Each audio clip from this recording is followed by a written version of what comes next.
chord progression that involves a 3-chord or a 6-chord, it has a specific feel and function. These are mediant chords. This is Music Student 101. Here are your hosts, Jeremy Burns and Matthew Scott Phillips. Hey, Matt. Hey, Jeremy. Man, I'm still giddy from that episode we did with Carlos Pino about guitar. It's one of our favorite instruments, isn't it? It is. And I was actually kind of disappointed in myself, however, though, because I had long awaited this particular episode because I wanted to tell everyone about this video game I had been playing that I failed to mention called Rocksmith. Okay. So it's like PC, Mac, PlayStation, Xbox, all platforms. Oh, nice. It's just like that Guitar Hero game that came out a while ago. Only you're plugging a real guitar into your system. And you're actually playing the real notes. So nice. I have been just, playing and plugging in anytime I get a spare second. Just hitting it really hard. You know what I mean? Yeah. And every Tuesday they release, a new song pack from different people. But they also have these lessons. They have like technique lessons. There's no prior knowledge assumed. It's like from how to hold a pick to how to wail like Jimi Hendrix. Very nice. It's just ridiculous. And they have these games where it's like you're in a graveyard, it's a shoot 'em up, zombies are coming at you. The E minor 7 chord appears over their head. But you gotta hit the right chord to kill the. You play that E minor 7 chord and it kills the zombies. Nice. So it made me think about this because there's a song. Let me take it back a little bit. A friend of mine, Jason Keener, who's been really into our podcast lately. He's kind of like I've heard some of his compositions for film. He does a lot of that kind of stuff, and you'd like him, man. His style is very similar to yours. He's got kind of a moody, kind of ambient, minimalist, but captivating kind of sound. Interesting. He kind of got me into Eric Satie. Actually. He's a big fan of some of those minimalists. But anyways, he's been Sonata in the Shape of a Pear or in the Form of a Pear. Exactly, and he's been hitting kind of like a Rocky Balboa style theory training lately. He's been like, he says that not the theme from Rocky Balboa. No, the real Rocky Balboa. He says 8 a.m. he does Musician on piano, which is another great app, by the way. Right, Musician. yeah. That's his morning lunch break. He's doing the theory lessons app. Oh, nice. He heard about from us. 10 p.m. he's doing composition for dummies, is what he calls it, where he's learning all the things he learned that day. He tries to apply it to his composition. Right, yeah, nice. So and then laundry night is Music Student 101 night. But this brings me back because getting your clothes, summer fresh. Summer fresh, theory fresh. And he was asking me some questions about the minor 9 chord. The minor 9 chord. And there was a song that was particularly fresh on my mind that featured a minor 9 chord because I just mastered it on Rocksmith. And I did one of those audio messages and I just played this chord. And before I could even text back saying, you may recognize that from The Cure's love song, he texted me, boom, right back and said, That's The Cure's love song. That's The Cure's love song. And I was like, man, this guy's really helping. It's really... He is acknowledging that his theory expertise is amplified now. That's great. That is so gratifying to hear. Indeed, man. So maybe we could talk to him about his composition sometime down the road. I would love to. Another quick thing about this before we go on. Jason Keener, works with Mike Cunliffe, our announcer. And he was looking for a music theory just podcast, and he found our minor scales episode. Had no idea we had anything to do with it. So the first thing he hears is Mike Cunliffe's voice, and then the next thing he hears is my voice. Nice. He's like, what? What? Oh, that had to be great. Another success story from our great listeners. Speaking of which, we have some listener mail to talk about, don't we? We do, in that similar vein. So Ben Salmon wrote to us. Mm-hmm. Said he found us on Spotify. Yeah. He is a teacher and a chef, originally from London, now living in Tasmania. Mm-hmm. And he found more time of it on his hands just due to a slower pace there, and is getting back into music. And we're going to spend some time on Ben because this is such a cool story, and he has so many cool things. Yeah, this is great. So he says, I never felt the need to do this before. As an avid consumer, I've never reached out to say thanks to anyone before, but your podcast has cleared up so much stuff that I've never understood. And that's great. That is just what we're here for. Right? It's why we do what we do. I'm a self-taught piano player that now has the confidence to get some lessons and really attack my practice because so many theory mysteries have now been cleared up. Theory mysteries.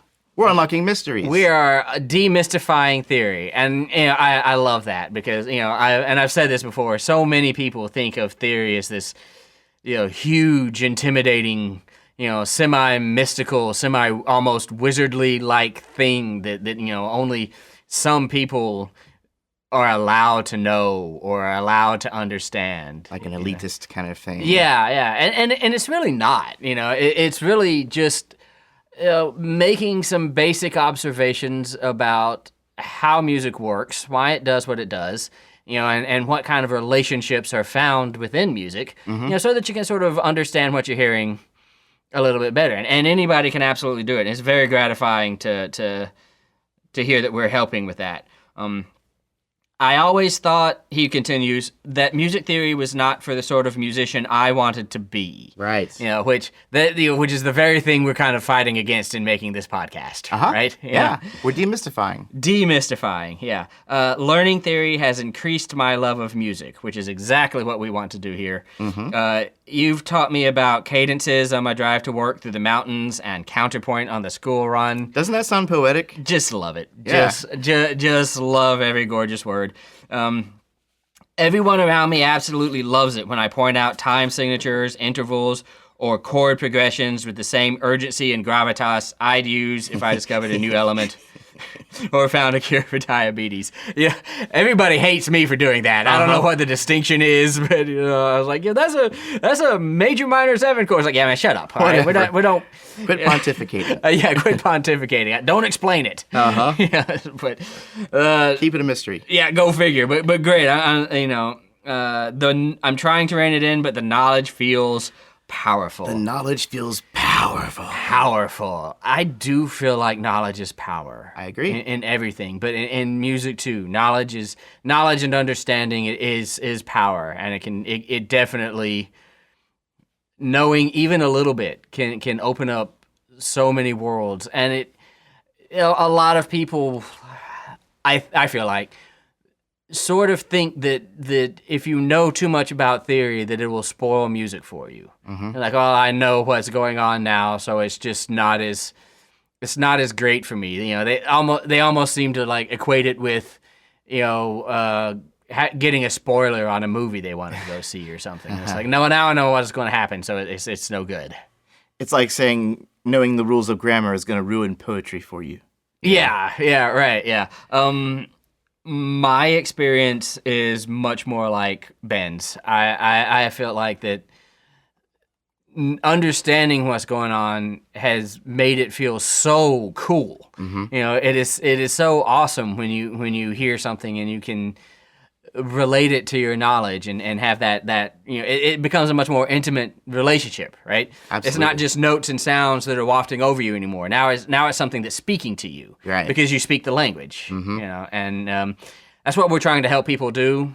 And I really love this email. Thank you, Ben, for your very kind words. Our Tasmanian friend, Ben. Indeed, it really helps us feel like we're doing something important and doing something worthwhile. So thank you very, very much. Well, let's there's a couple of more quick things. We did get some donations before we move on. Yay! I'm kind of excited about that. David Carr is a recurring donor. He's actually helped us out before, and he says, "Keep up the great work, guys.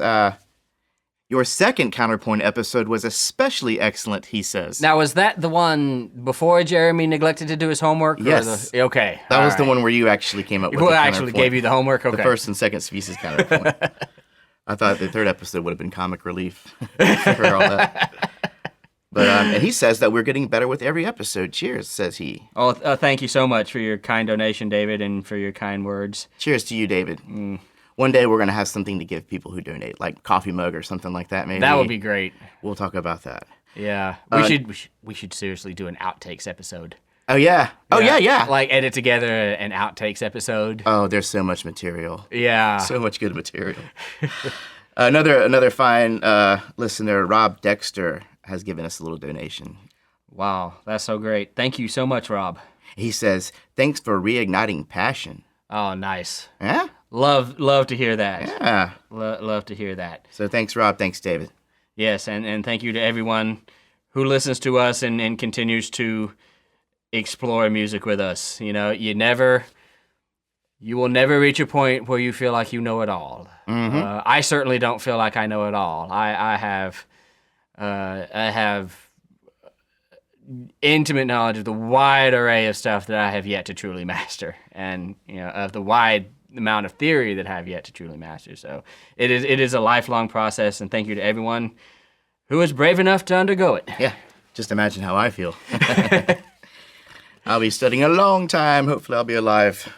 Well, we all feel that way. We don't want to die, so keep yeah. on studying, right? Right, yeah. Well, we all feel that way. No matter how much you know, no matter where you are, you're still learning. Yep. It's lifelong. Well, speaking of learning, perhaps it is time to move on with this episode. Indeed. Speaking of learning. So what are we talking about today, Jeremy? Today is harmonic progression part 4, and I got a quick little plan for us. Okay. So maybe we can spend the first half hour talking about the mediant chords, that being chords 3 and 6. Right. And then we'll spend the remainder of the time playing some examples and seeing how my ears can hold up. Okay. I'm a little bit confident because I'm such a big fan of the mediant chords. They're fun. But we're going to see what happens, man. They're fun.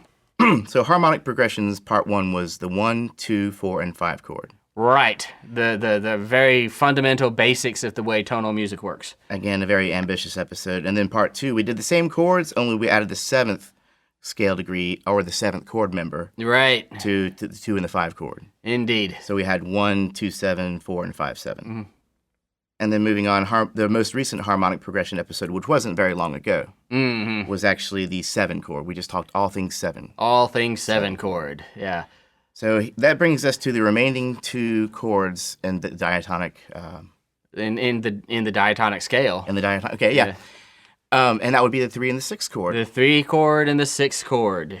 And if it sounds like we're expediting these harmonic progression episodes, well, there's a reason, because we're about to tackle some Theory 2 topics that I think it's necessary to go ahead and discuss these basic chords here. Indeed it is. And for that purpose, we're going to stay away from 7th chords. Let's just keep it for the triads for this episode. Yeah, just for now, let's just work with triads, just because it's a little easier to handle. And you can add 7ths to 3 chords as necessity dictates without a whole lot of extra mental effort. So once you understand the triads, you're going to be doing pretty good.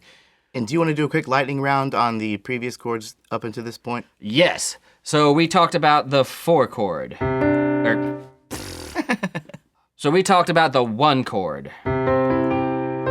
Our tonic chord, our chord that it feels the most stable. And no matter where we go,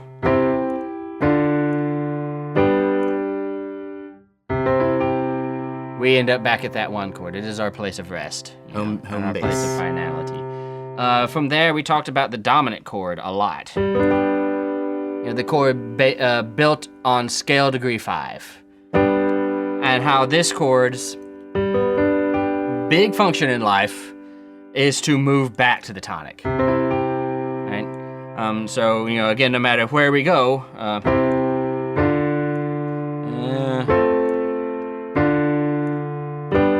dominant chord, back to the tonic. And then we talked about we talked about the leading tone chord, which kind of has the same deal going on, right? The chord based on scale degree 7. And how it also has dominant function, meaning it'll pull back to the 1. And then finally, chords that lead to the dominant. So the subdominant, based on scale degree 4, which will itself lead to the dominant, which will itself lead to the tonic.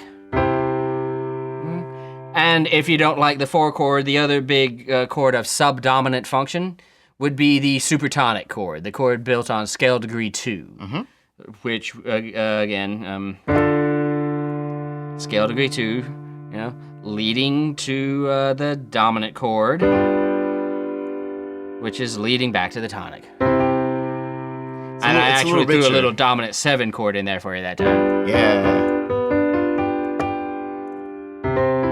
Just to take it home proper. Yeah, just add a little extra oomph to that pull towards tonic. I noticed that super tonic, that 2 chord, that is a minor chord. It sounds a little richer than the 4 chords. Just a little bit more dissonant. Yeah. Has just a little bit more dissonance and a little bit more richness to it. And therefore maybe a little bit less stability, maybe when you finally get to that 5 chord.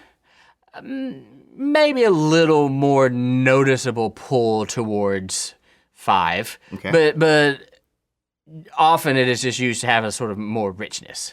And it's the function that is the key, right? It is the function that is the key. It is a chord of predominant function. Predominant function. I may have actually said subdominant function earlier, but I meant predominant function. So that brings us to the last couple of chords. And the first one is the 3 chord, also known as the mediant chord, that is built above scale degree 3. So I'm here in good old C major. But as always, what holds true for C major will hold true for all major keys and major scales, right? So we are building this chord off scale degree 3, and we are going to use scale degree 3, obviously, scale degree 5, and scale degree 7, our root 3rd and 5th of the mediant triad. And definitely refer back to our podcast on diatonic chords. Yep, diatonic functions. Yeah, and diatonic functions, because we're just using the notes out of C to build this chord. So you'll notice it happens to be a minor chord. If I don't take any notes from outside the C major scale, to do it, I'll create a minor chord.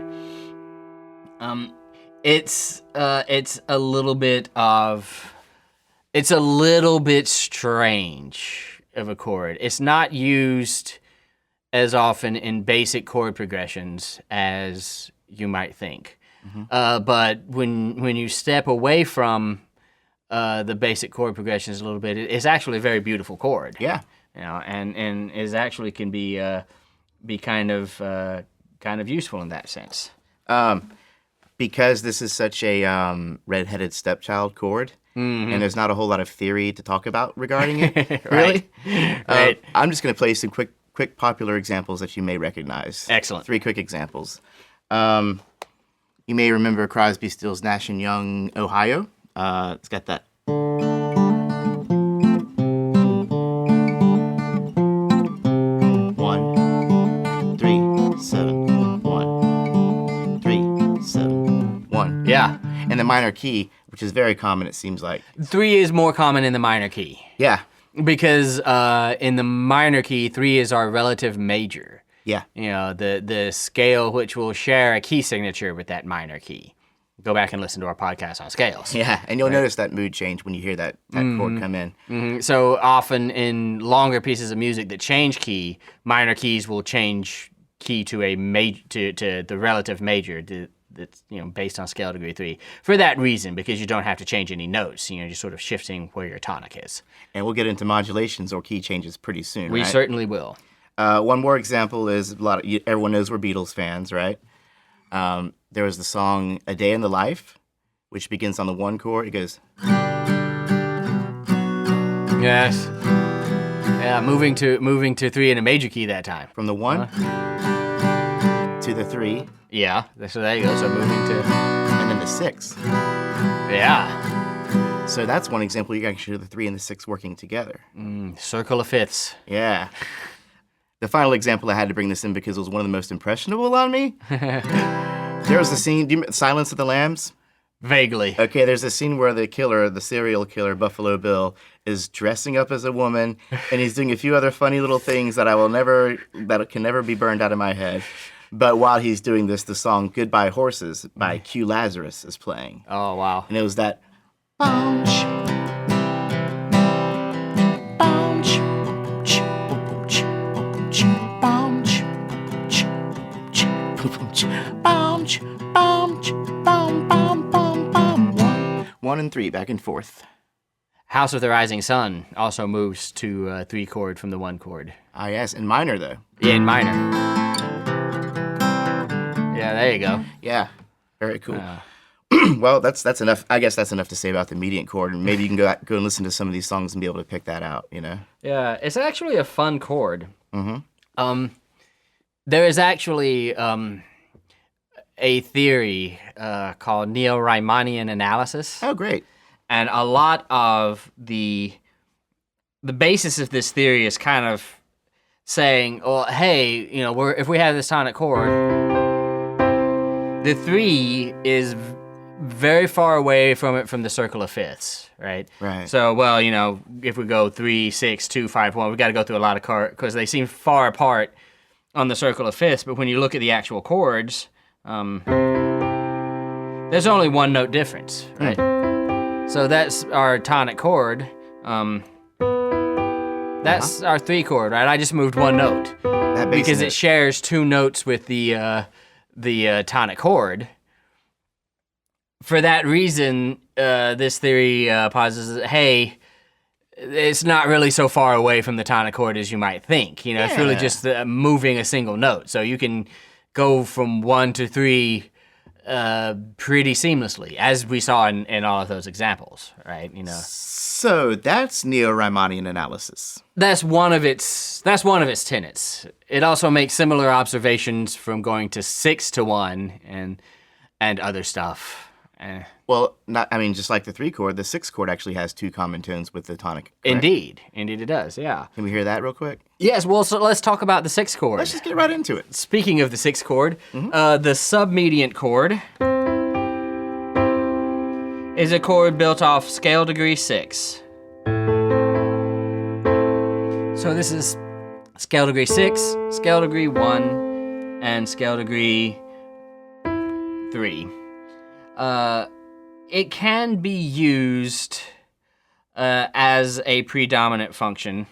So passing from 6 to 5 to 1. Do I need to play that up an octave, or? I kind of think so, maybe. Should I? I had that tune an octave down from my vocal lessons. Oh, okay. So I can just pump it an octave up. I was singing some bass. Up an octave. There. So let's try that again. Okay. So from scale degree 6, scale degree 1, and scale degree 3. It can also have a tonic extending sort of function, and sort of because it's only 1 note removed. So just to make a 6 chord, right? We can do this to.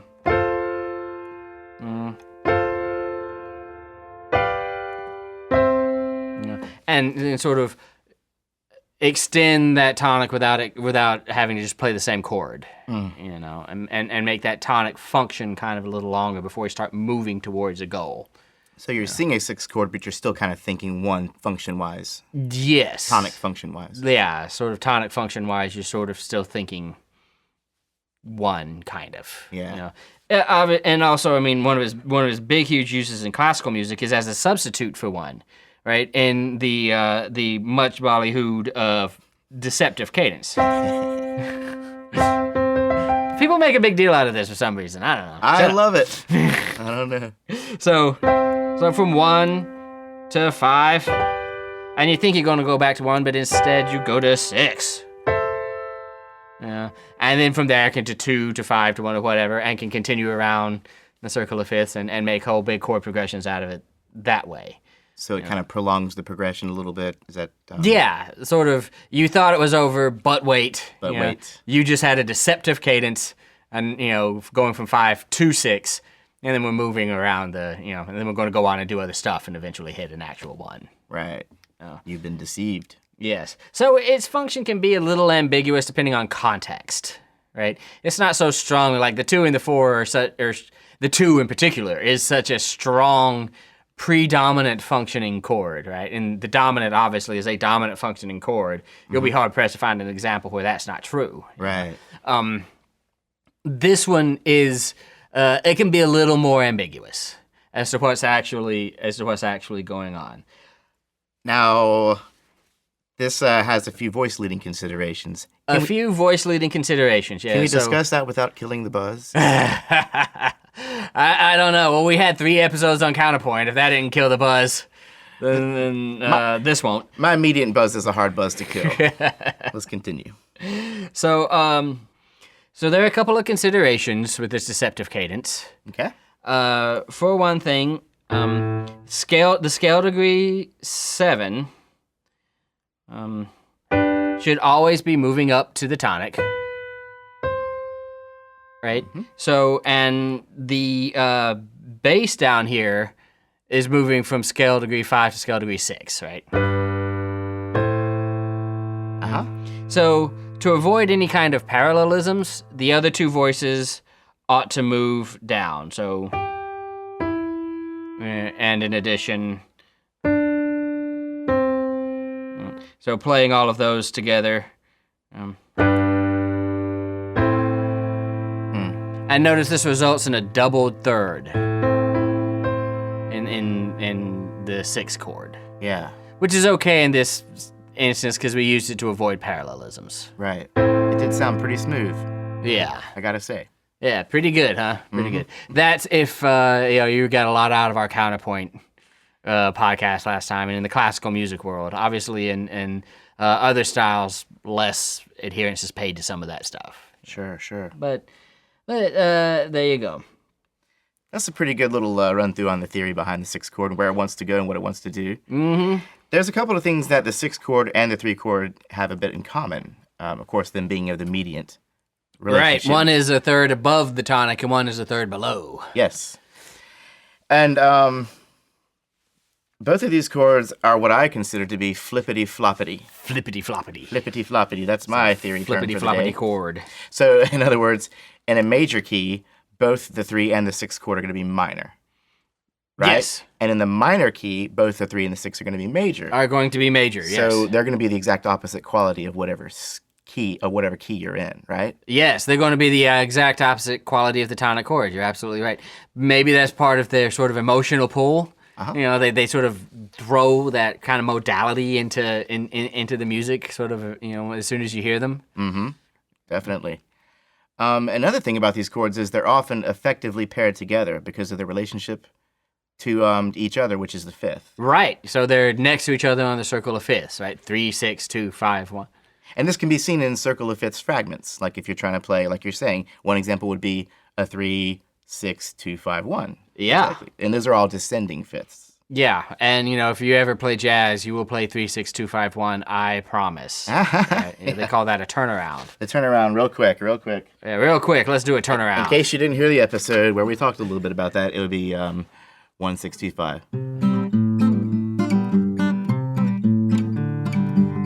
3, 6, 2, 5. 1, 6, 2, 5. 1, 6, 2, 5. 1. Can you play the 3, 6, 2, 5, 1? Let's see here. So instead of 3, so it would be what? E minor? Yeah. 3, 6, 2, 5. Yeah. Okay. Gonna try and keep it in root position here. 3,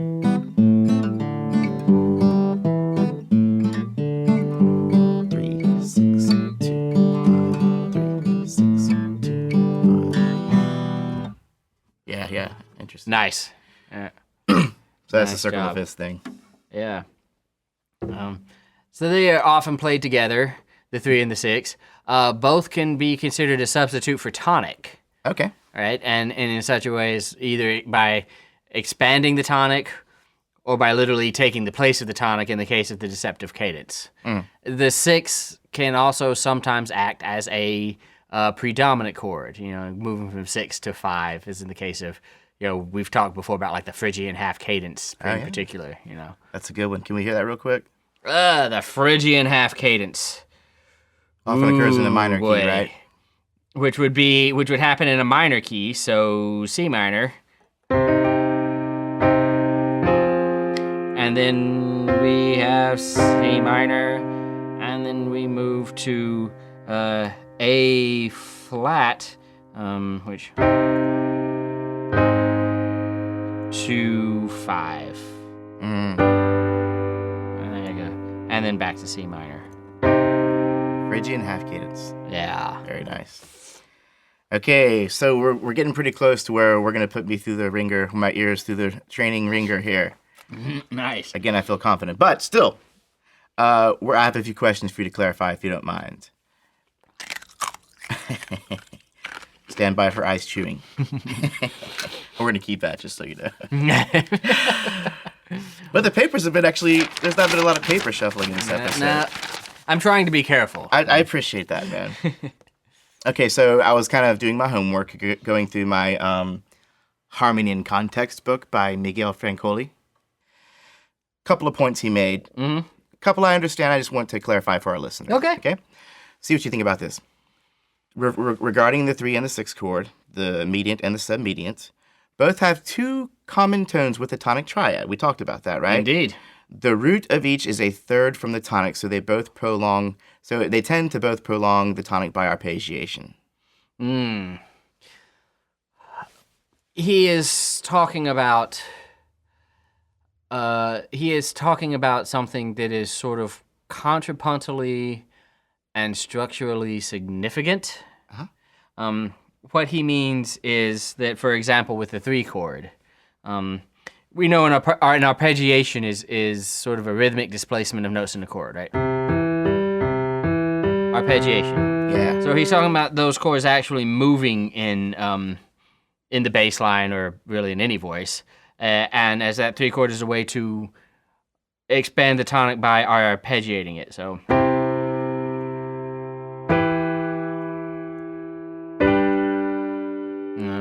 Right? 1, 3, 5. Yeah, so I just played 1, 3, 5, 1, 3. But instead of just doing it like that, it's more of a voice leading arpeggiation, right?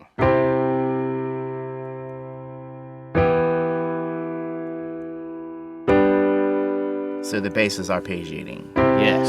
Yeah. Okay. So and we have stretched the tonic out by arpeggiation like that, right? So even though we heard a 1, 3, 5, we're still kind of considering it a 1, 5. On a sort of deeper level, we're talking about tonic function for 1 and 3, and then when you hit 5 with that dominant chord, it's dominant function.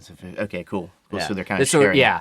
Obviously, we played a 3 chord, yeah. Right? But on that deeper level, we have used that 3 chord to keep tonic kind of going.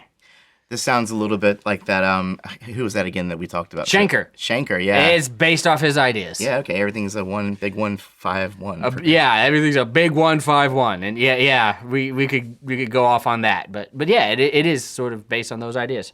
And on this note, it's often considered good voice leading to maintain these common tones from one mediant to the next. So if you're that's true with anything. Yeah. So for good voice leading, if you're going from 3 to 6 or vice versa. Keep those tones that you can. Okay. And like, for example, I'll go from 1 to 6 this time. So notice that 1 has scale degrees 1, 3, and 5. And for 6, 1 and 3 are still there. Uh-huh. I am just moving the 5 up to 6. So in the key of C major, I'm going from C, E, G, and just moving that G up to A, C, E, A, and now I have the 6 chord, right? Okay. So yeah, in voice leading considerations, keep those 2 notes where they are. You have no reason to move them. Yeah. That would probably result in some kind of leap or some kind of cross voicing or parallels or. Yeah, you're going to be creating challenges for yourself that are not necessary. Absolutely. Any of the 700 voice leading rules you can possibly break. Listen to our 3 episodes on counterpoint. Yeah. The third one in which I didn't do my homework. The third one in which Jeremy didn't do his homework. Jeremy gets no points for his missed homework. All right. So, but that rule about keeping common tones, that's good for any chord progression, really. I mean, so I can go from 3 to 6 by only changing 1 note. If I go from 6 around the circle of fifths up to 2, I get to keep that A in place, right? If I go to 5, 7, I can keep that. I can keep that D in place, and I can keep the G in place to go to 1. Nice. Right? There's always going to be at least 1 common tone in the circle of fifths, right? But anytime you can keep a tone where it is, keep it where it is. And that, ladies and gentlemen, is good voice leading. That is a good voice leading. Yes. One more little thing is that it's sometimes a chord that appears to be a mediant in first inversion, or is a mediant in first inversion, appearances aside, will move to the tonic, therefore serving as a dominant function, like it's almost serving as a 5 chord. I want to ask you one important question about it being, when you said, well, it is a mediant. Uh-huh. My big question is it though? Okay. Yeah, right, okay. And appearances, I would say so, right? Because it's got all the chord members of the 3 chord. Yeah. Well, so, okay, I'm in good old C major. Yeah. And I'm going to play my first inversion mediant chord. Okay. Which means that the third of this chord is going to be the lowest note. That happens to be scale degree 5, right? Uh-huh. So our 5 is in our bass voice. Right. You know. And on top of that, I have E minor. Right? Mm-hmm. And they're saying that this chord can then move to tonic. Mm-hmm. And it's, yeah, okay. We've talked about the median as a way of expanding tonic, right? So really this is just kind of reversing, the median anticipating tonic.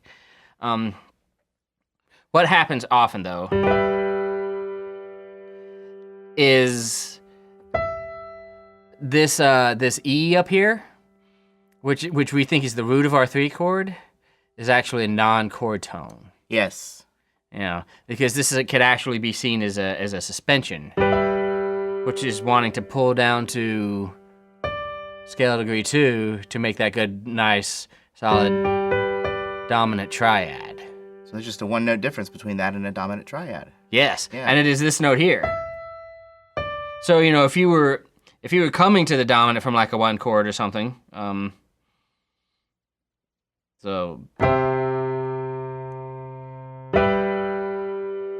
which, is that a first inversion 3 chord, or do you want to hear, right? And then to hear 1. hear that suspension resolve into the chord. Yeah. Right? And then of course, from there. Yeah. So be careful. I can think of some context where I would have to call that a first inversion 3 chord, I suppose.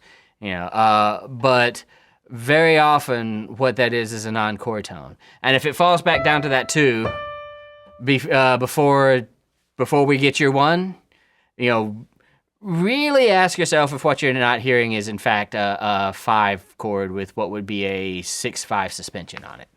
So if I was taking a theory exam in your class, Dr. Phillips. You better call that 5 with a 6/5 suspension. Oh, really? I can't even get away with calling that a 3 at all? I will mark that with red ink, dude. Oh, boy. Well, and why would I do that? Because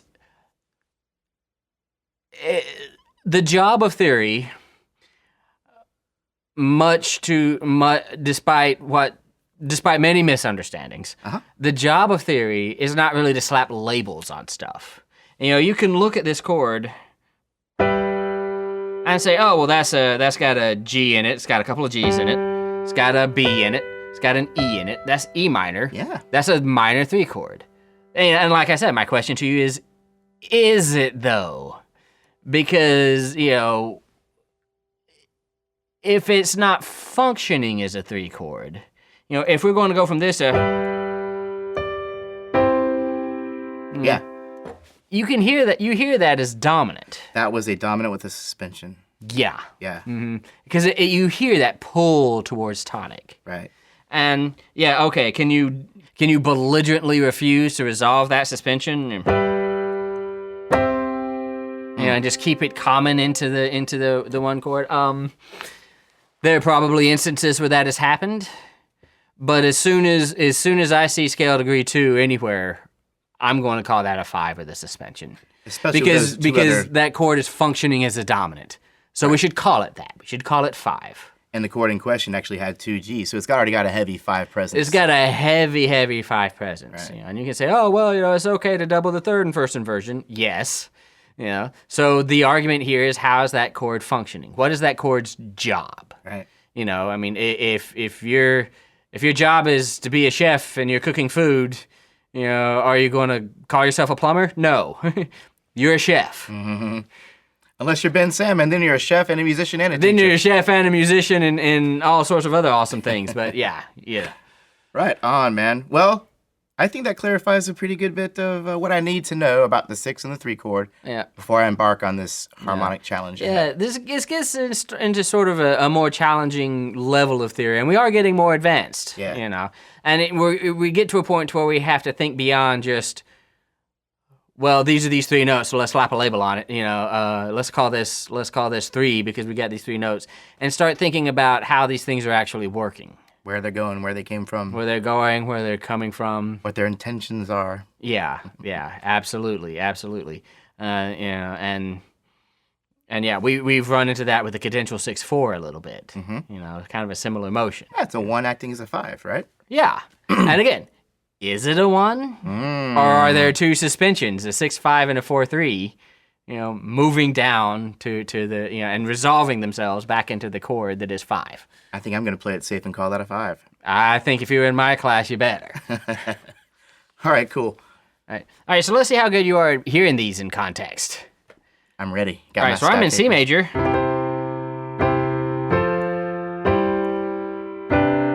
Am I? There you go. So bass line is C. First bass note is C. First soprano note, also C. Okay. All right. Marking it down. So here we go with our chord progression.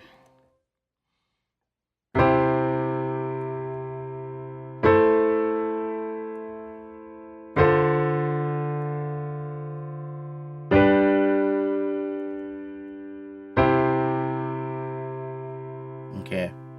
First listen, I didn't have a very clear picture in my head of the bass line, but I did hear a 5-1 resolution at the end. Well, there's something. Okay, so I got a 1 at the top, and then at the end I got a 5-1. Yeah, that leading tone is pretty unmistakable, right? Yeah.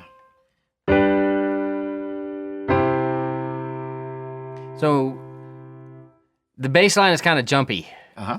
So maybe listen for the soprano line first. Okay. We'll try this again.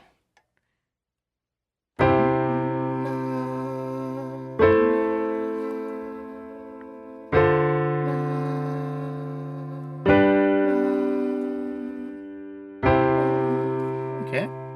Pretty straightforward, right? Mm-hmm. I think I just had a C, C, C, leading tone B, back to C. Mm-hmm. Okay. It's no wonder sopranos don't like me. I give them such boring lines. Oh well. All right. Now that we've got that, let's dig into that bass line a little bit. And it is a little jumpy. Uh-huh.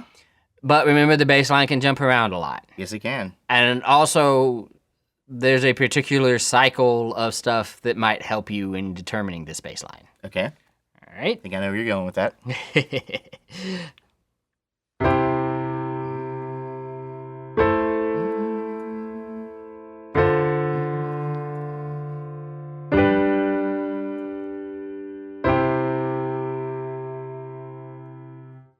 Okay, I got an idea here. Okay. I'm going to say that we went on the bass line. We went from 1 to 6 to 2. Just remember your intervals of your training, right? Yeah, very my Bonnie-esque. Yep. So. 1, 6, 2, 5, 1. Very nice. Okay, second listen. I got the bass line. I got the soprano line.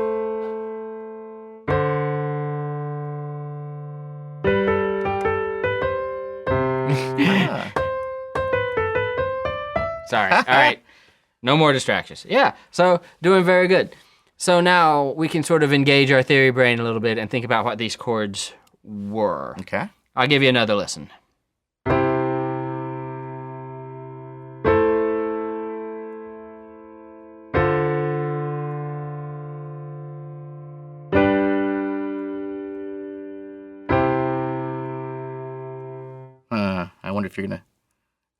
I wonder if you're messing with me here. I wonder. Okay, so for the second chord, okay, so obviously we have a 1, a major chord for the first chord. Now the second chord, I heard a 6 in the bass line, and I heard scale degree 1 also. So we have a 6 and a 1. Those are 2 chord tones in the 6th chord. And it sounds minor. So I'm going to go ahead and call that a 6th chord. Okay. Middle voices be damned. I'm going to call that a minor 6th chord. And that just leaves the that middle chord, because I think I've already decided that the last two chords are a 5-1, right? Yeah, yes you have. In the bass line, I have a 2. In the soprano line, I have a 1. That's messed up. That's got to be some kind of 7th chord. Yeah?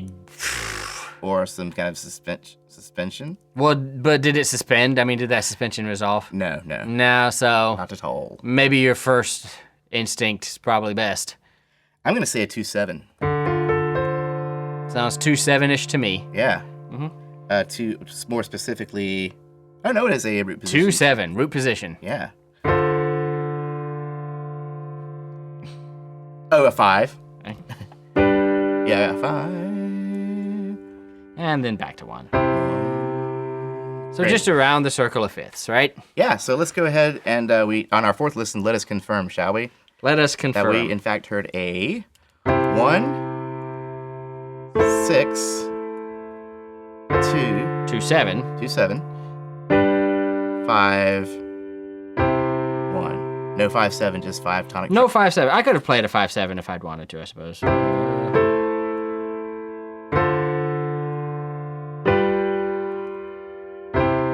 Right, because we already discussed 2-7 chords and 5-7 chords. We haven't discussed 3 or 6-7 chords. We might bring that into the next one. Yeah, the same rules basically apply. All right. It doesn't take a lot of whole other mental effort to, you know. I felt good about that one. Good. Want another one? Let's have another, shall we? Okay. I'm tired of C major all the time. Let's be in D.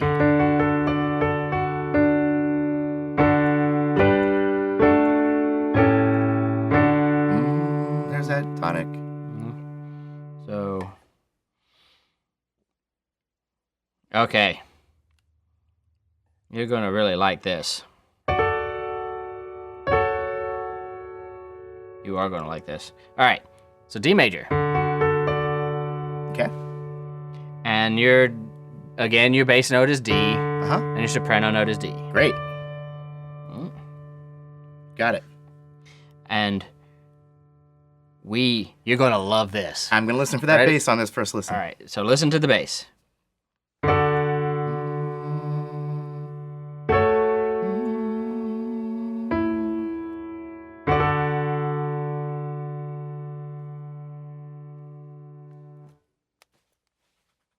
Was that it? That's it. Oh, do it again. I'm sorry. Doing it again. This is the first listen A version of the first listen. Take 2.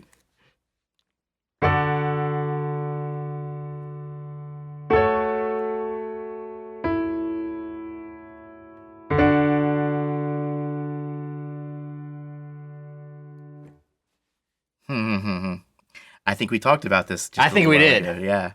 This sounded to me so much like a 1-5-1. 1-5-1 in the bass, right? And then the soprano. No,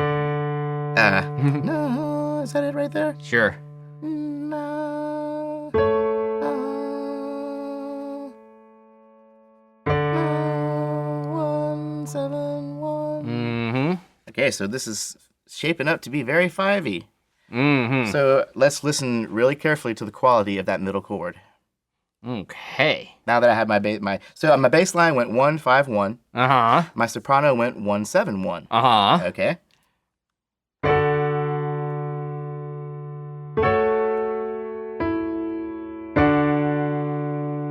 Got it.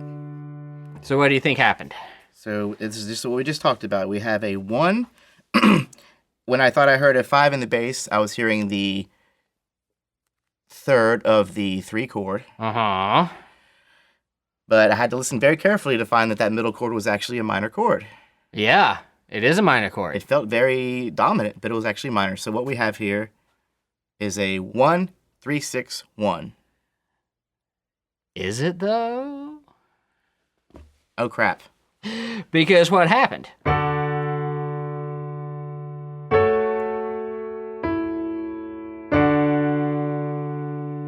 Well, there's that suspension. Yeah.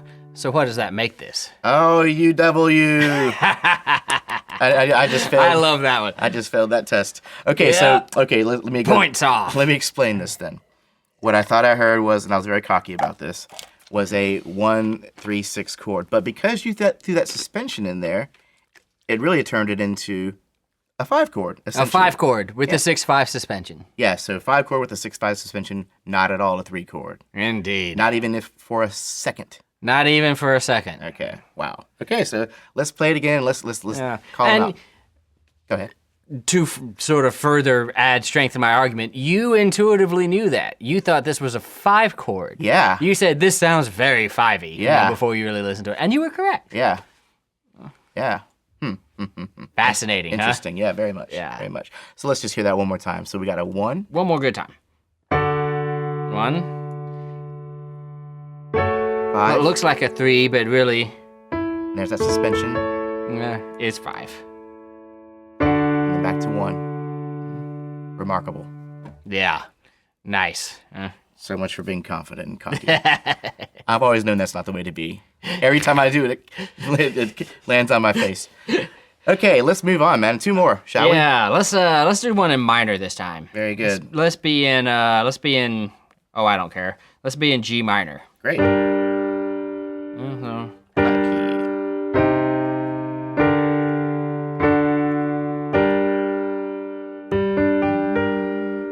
Is that the bass right there? Or am I missing a lower note? That is the bass. There you Okay. go. Okay. So. All right, you ready? Yeah. So the bass note is G. Root. Root. The soprano note is B flat. Minor third. Yeah. Yep. Na, na, na. Yep, singing down. Here we go. Ready? Uh-huh.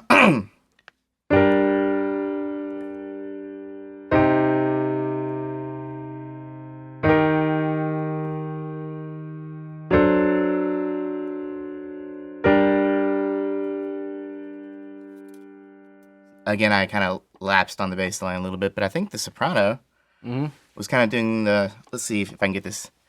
We got a 3. And then the next chord is another 3. Same note. Because I didn't hear it go anywhere.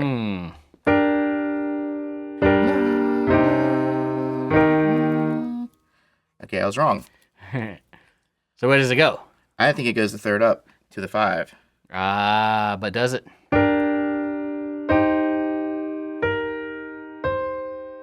Is that going up a minor third? Or was that just a second? That was maybe just a second. Oh, crap.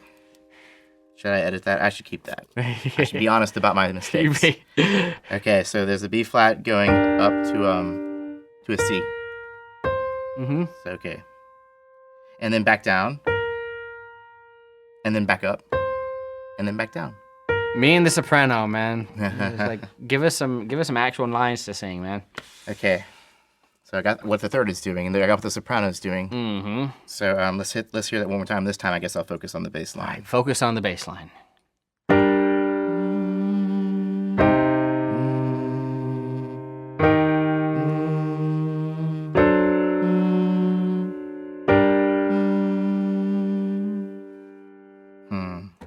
It's a tricky bass line. It really is. So I think that we start off on the 1, and then we went down a fifth to the 4 chord. Mm-hmm. Okay, and then moving on. What scale degree do you think you're singing here? That sounded like a third up from the note that we just came in. Yeah, so where does that place us?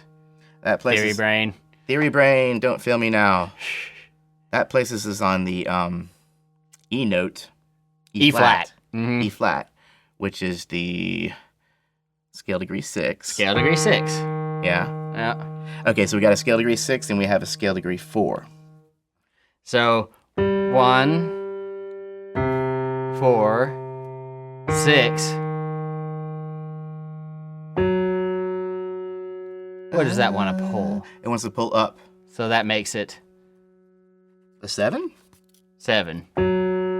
It sounded so far away from that 6 there for some reason. Well, it's an augmented second away. Mm-hmm. Fair enough. what we've got going on now.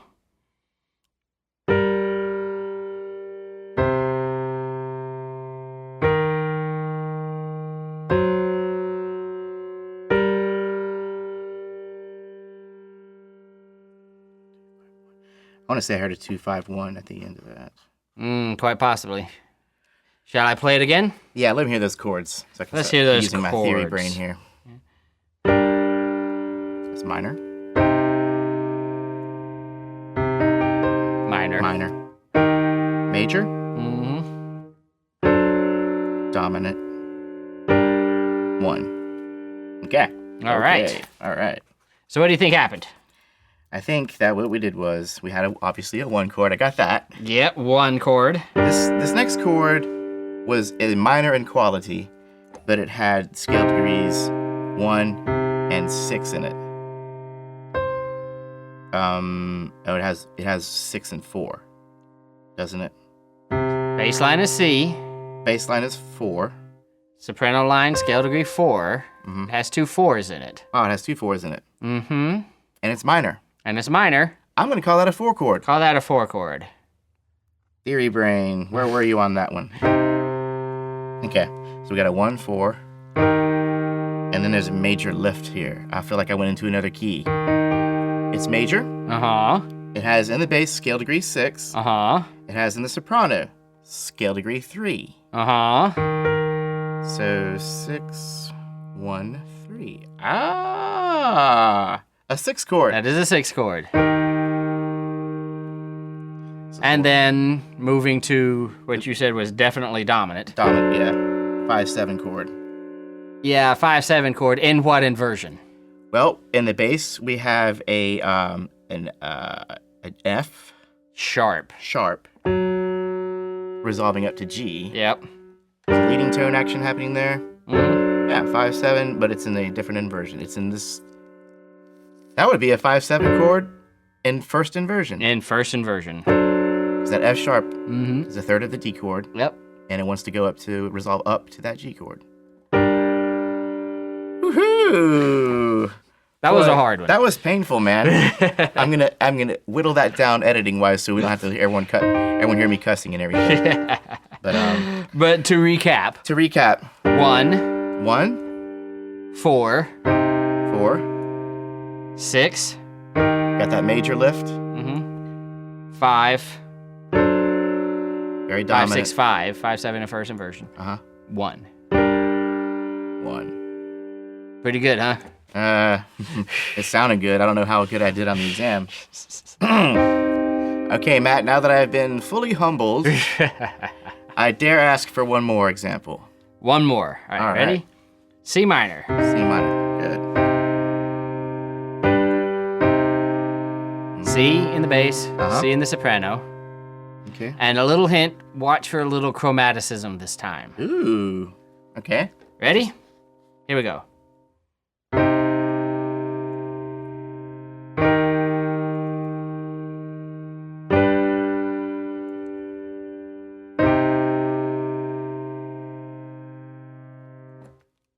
So I think I got that bass line on this first listen. Uh-huh. We had a 1, and then a 3. Yep. Minor third, and then a 5, and then a 1. So we had basically a C minor arpeggio in the bass line. Indeed, we did. 1, 3, 5, 1. Right. Great. Let me listen for that soprano on the second listen. And it's a C again, right? Yep.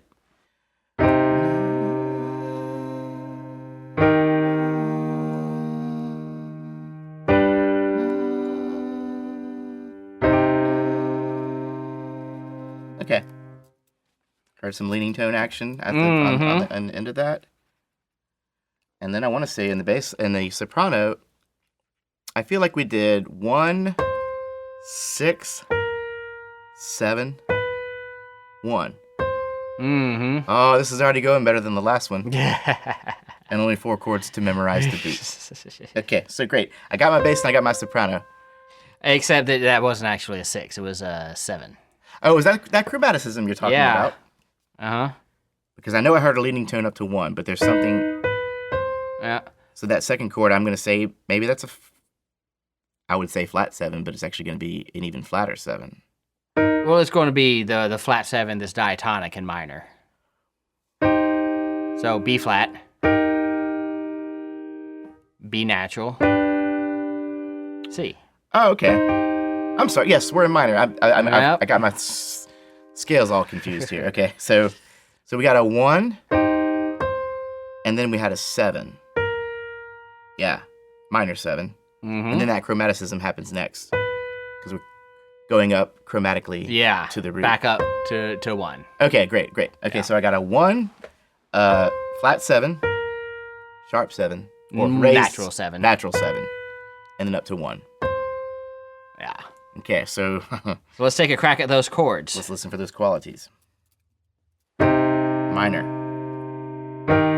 major, major, minor. Okay. All right, I got my bass line, I got my soprano line, I got my theory brain kicking. All right, let's go. Okay, so 1 chord, I have a C in the root and a C in the soprano. I'm going to call that a 1 chord 1. in C minor. Whoa, we're in G minor. We're in C No, minor. we're in C minor. Yeah, my bad. Okay. Next chord. Now that sounds major, so I got to think to myself, if I'm in a minor key and I hear a major chord, it's got to be either the 3 or the 6. Or it could be the dominant, it could be the subdominant 7. It could be 100 things. Subtonic 7, right? It could be a borrowed 4 chord for all you know. But it has scale degree 3 Uh-huh. in the bass, Yeah. which we do know, Yep. and scale degree 7 7. in the soprano. So the 3 chord has 3, 5, 7. Mm-hmm. So I think- And is a major chord. And it's a major chord, so this is feeling pretty 3-ish. 3, yes. Feeling pretty 3-ish. In first and root position. In root position. Great. And then,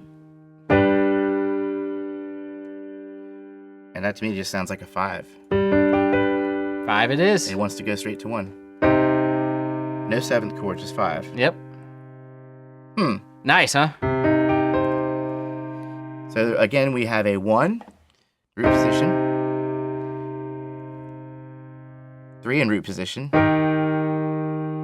5 in root position. And then back to 1 in root position.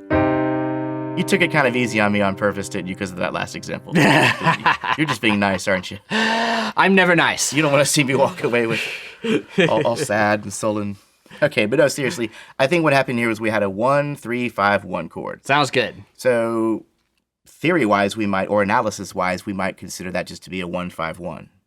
Yeah. Because the 3 could have just easily been an extension of the 1 chord. And for that matter, a 5 chord can be thought of in some ways as an extension of a 1 chord. You know, it's just a 1 chord with a couple of neighbor notes, right? Just a couple of notes away that immediately go back. Right. So we could think of all of that as an extension of 1 chord. If we were Heinrich Schenker. If we were Heinrich Schenker. Wow, man. Yeah. Fun stuff, huh? That was some fun stuff. And it was, like I said, I went in there all feeling great, and then I realized I can be fooled. Well, 3s and 6s are hard. Yeah. Yeah, they're hard. They add a certain amount of fluidity Yeah. into the sound, I think. And I figured because of their flippity-floppityness, they would stand out way more, I think, than they did. Actually, that flippity-floppityness makes them very difficult to pin down. I guess so. Yeah. So yeah, don't feel bad if that's a little bit beyond you right now. You know, with more practice, you can definitely get it. And especially comparing a 3 or thinking is this a 3 or a 6 chord, you're going to hear a certain mood shift that sounds very similar. Yeah. And they're both going to be opposite chords of whatever key qualities of whatever key they're in. Absolutely, yeah. Fun chords, very fun chords. Beautiful chords. Beautiful chords. Is that all we can say about the mediants? I think for now we're doing pretty good. Yeah, man. Well, this is the gateway episode to, again, some more Theory 2 Gateway topics. episode, Yeah. yes. We kind of had to get this out of the way before we could move on to other stuff, right? But I'm glad we did, because I feel like mediant chords have been a little bit neglected thus far. Yeah, well, you can sort of see why they don't really fall into the very classic sort of circle of fifths motion super easily, especially that 3. But they're nevertheless very beautiful chords that you can make a great amount of use of. Yeah, and it happens a lot in pop music. Yeah, obviously, so. it happens a lot in classical music too, honestly. That's why Neo-Romanian Analysis became a thing. Okay, right on. Hey, can you think of any off the top of your head some good classical examples that maybe start off with that, or? Not off the top of my head, but listen to some Schubert. Yeah, his name came up actually a lot in my Yeah, research. because he has a tendency to go back and forth between chords that are third apart, 1 and 3 or 6 and 1. All right, well, we did it again, Matt. Another fine episode. We did again. Bear with us. Thanks for all of your feedback. Thanks for your donations. Thanks for staying with us. We love doing this, and we love it that you love it. Yeah, we certainly do, and we will see you next time.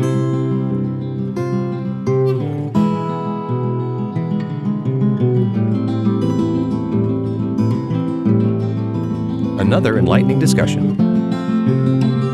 Want more? Keep listening. Don't forget, your donations can really help us keep this thing going. Go to the homepage of our website and click the donate button. Any amount, big or small, will be greatly appreciated.